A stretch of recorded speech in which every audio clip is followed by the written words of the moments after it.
couple of you have asked me a question on why don't I warm up? Like, you see my videos, Veterano Plus videos, and like, Matt, you hardly warm up or do anything to really warm up. What gives? Well, the reason for it, because I don't really find a lot of value in the classic warming up structures. You know, the going for a run for 15 or 20 minutes, or rowing machine, or stretching, or I don't find there's any real benefit to doing this sort of thing.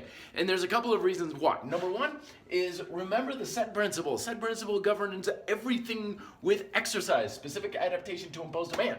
So if you're warming up for an activity, you need to have your warm-up kind of similar to what you plan on doing. If you're going to be doing push-ups and pull-ups and squats, running on a treadmill is not going to help you.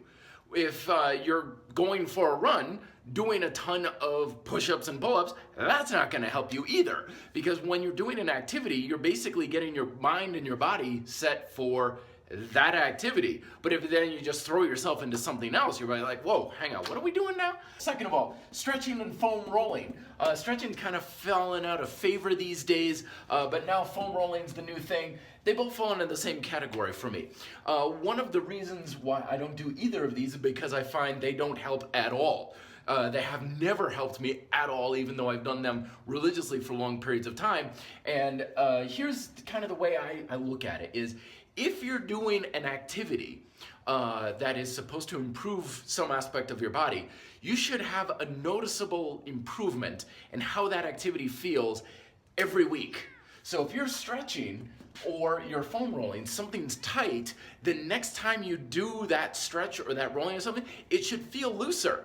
It should feel better than it did before, and eventually it should feel like it's not a problem at all. But that was never the case for me, at least, because I would get into a stretch, and every time I stretch, it's like, oh, that's so tight. Same with foam rolling. It's like, okay, I'd roll out my back and my hamstrings, oh, it's so tight. And after like maybe 10, 15 minutes, it would loosen up.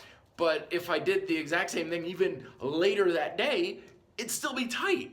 So to me, that means it doesn't really do what it's supposed to do.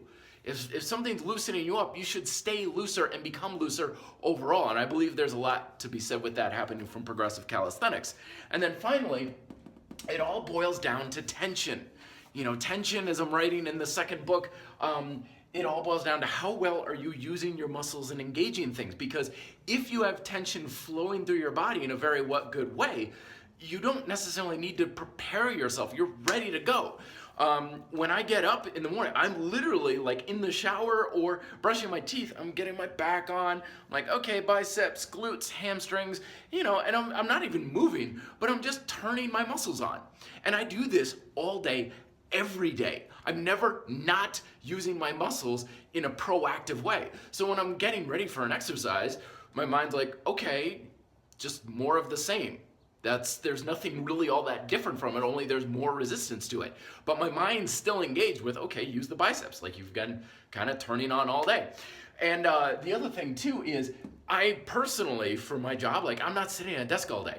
I'm moving and grooving and shaking and baking at the gym all day. So when I get to my workout, my body's been moving all for 3 or 4 hours already. So that may be a personal reason why I don't necessarily need to do it. But that's why. These are the 3 things, and I don't know, maybe if it's some food for thought for you too. Let me know if you have questions down below. Till then, be fit, live free.